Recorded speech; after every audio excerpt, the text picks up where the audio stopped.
Diamond city સુરતમાં ભક્તિ અને સમર્પણનો અનોખો સંગમ જોવા મળ્યો હતો। શહેરના એન્થમ સર્કલ પાસે આવેલા ભક્તિબાગ ખાતે ધર્મકુળ આશ્રિત સત્સંગ સમાજ દ્વારા એક ભવ્ય શાકોત્સવનું આયોજન કરવામાં આવ્યું હતું।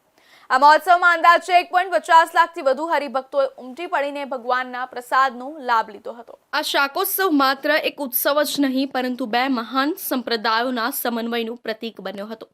કાર્યક્રમમાં શ્રી વલ્લભ કુળ અને શ્રી ધર્મકુળનું દિવ્ય મિલન જોવા મળ્યું હતું।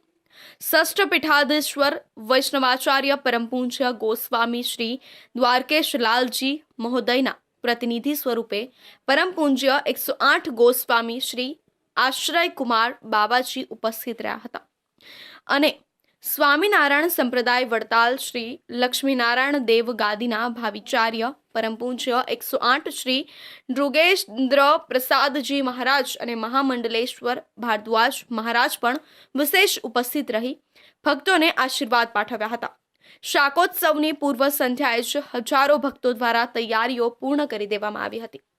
ઉત્સવને સફળ બનાવવા માટે 2000થી વધુ સ્વયંસેવકોએ દિવસ રાત જોયા વગર ખડેપગે રહીને વ્યવસ્થા સંભાળી હતી।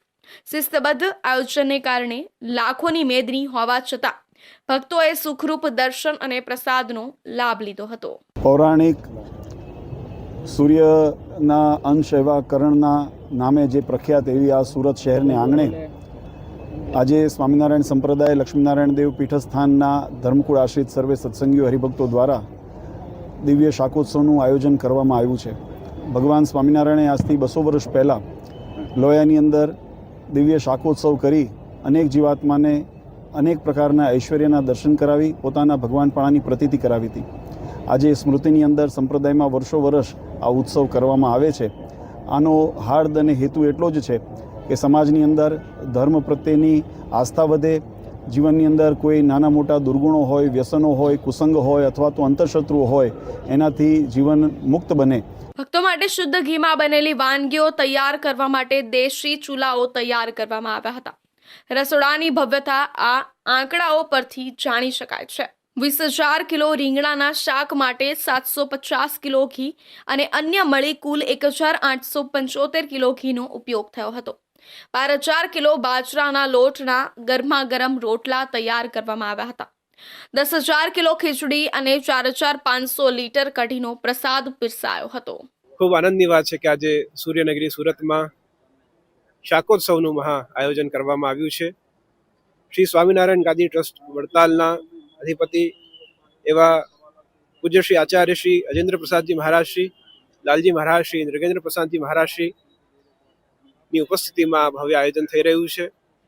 આજે આનંદની વાત એ છે કે વૈષ્ણવ સંપ્રદાય અને સ્વામિનારાયણ સંપ્રદાયનું મિલન આજે અહીંયા સુરતના આંગણે થઈ રહ્યું છે।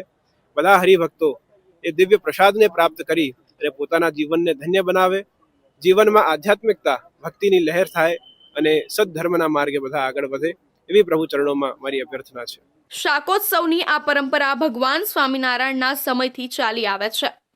વર્ષ 1887માં જ્યારે ભગવાન સ્વામિનારાયણ લોયા ગામમાં 2 મહિના રોકાયા હતા ત્યારે તેમણે સ્વયં પોતાના હાથે રીંગણાનું શાક વઘારીને ભક્તોને જમાડ્યા હતા।